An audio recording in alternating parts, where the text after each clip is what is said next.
بسم اللہ الرحمن الرحیم۔ السلام علیکم۔ ایک جنگل میں چھوٹا سا تالاب تھا جس میں بہت سے مینڈک آپس میں ہنسی خوشی اور اتفاق سے رہتے تھے۔ ایک بار ایسا ہوا کہ بارش نہ ہونے کی وجہ سے تمام درخت اور پودے مرجھانے لگے۔ دور دور کے جنگلی جانوروں نے اپنی پیاس بجھانے کے لیے اس تالاب کا رخ کیا۔ آہستہ آہستہ تالاب کا پانی کم ہونے لگا اور بہت سے مینڈک ان بڑے جانوروں کے پاؤں کے نیچے آ کر کچلے گئے۔ رہے سہے مینڈک اپنی جان بچانے کے لیے کسی اور جگہ جانے کا سوچ رہے تھے، مگر وہاں دور دور تک کوئی تالاب نہیں تھا۔ ایک دن اس جنگل میں کسی کالج کے طالب علم پہنچے جنہیں لیبارٹری میں تجربے کرنے کے لیے کچھ مینڈک چاہیے تھے۔ انہیں دیکھ کر تالاب کے سارے مینڈک ڈر کے مارے چھپ گئے۔ ایک بوڑھے مینڈک نے کہا، ہم میں سے کچھ مینڈک ان لوگوں کے پاس جا کر ان سے مدد مانگتے ہیں، شاید یہ ہماری کچھ مدد کر سکیں۔ یہ سن کر باقی سب مینڈکوں نے احتجاج کیا کہ ان کی تعداد پہلے ہی بہت کم رہ گئی ہے۔ اگر مزید مینڈکوں کو بھی وہ اپنے ساتھ لے گئے تو جنگل میں تو ان کی نسل ہی ختم ہو جائے گی۔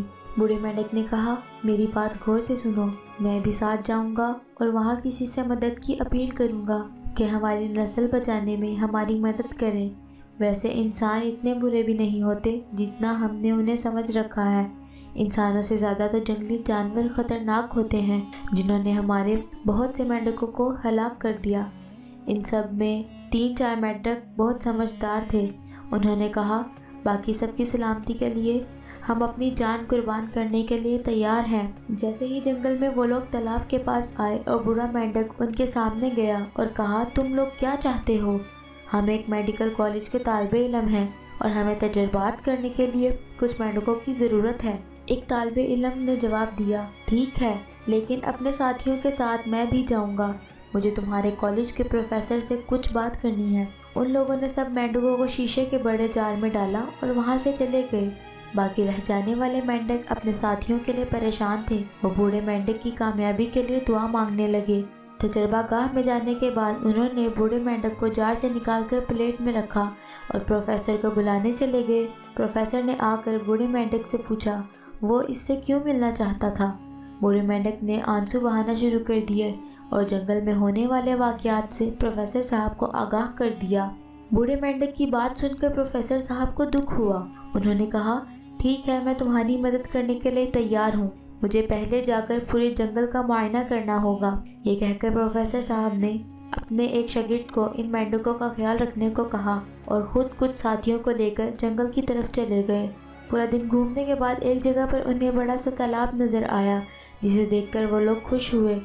پروفیسر صاحب نے واپس آ کر یہ خوشخبری بوڑھے مینڈک کو سنا دی۔ پھر سارے مینڈکوں کو اپنے ساتھ لے کر تالاب پر چلے گئے۔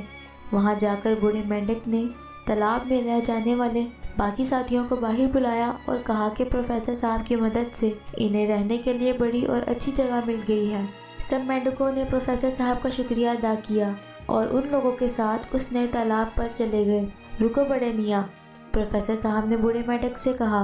بوڑھا مینڈک پانی سے باہر آیا اور سوالیہ نظروں سے پروفیسر کو دیکھنے لگا۔ پروفیسر نے اپنے ہاتھ میں پکڑا جار کھولا اور اس میں رکھے اس کے باقی تمام ساتھیوں کو بھی آزاد کر دیا۔ بوڑھے مینڈک نے اس مہربانی کی وجہ پوچھی تو پروفیسر نے جواب دیا، چونکہ تمہاری نسل ختم ہو رہی ہے اور ہم نہیں چاہتے کہ جس طرح بے شمار جانور دنیا سے ختم ہو گئے ہیں تم بھی مٹ جاؤ، اس لیے تمہیں تحفظ دینے کے لیے آزاد کر دیا ہے۔ اب ہم کسی مینڈک کو پکڑنے یہاں نہیں آئیں گے۔ یہ سن کر بوڑھے مینڈک نے ایک بار پھر پروفیسر صاحب کا شکریہ ادا کیا اور پانی میں جا کر اپنے ساتھیوں سے کہا، میں نے کہا تھا نا، انسان اتنے بھی برے نہیں ہوتے جتنا ہم انہیں سمجھ لیتے ہیں۔ سب مینڈکوں نے بوڑھے مینڈک کی اس بات کی تائید کی اور اسے اپنا راجا بنا لیا اور ہنسی خوشی رہنے لگے۔ اخلاقی سبق: انسان اس وقت ہی انسان کہلاتا ہے جب وہ مشکل میں کسی کے کام آتا ہے۔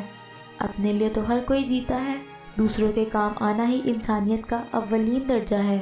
مزید اچھی ویڈیوز دیکھنے کے لیے ہمارے چینل کو سبسکرائب کریں اور بیل آئیکن دبانا مت بھولیں۔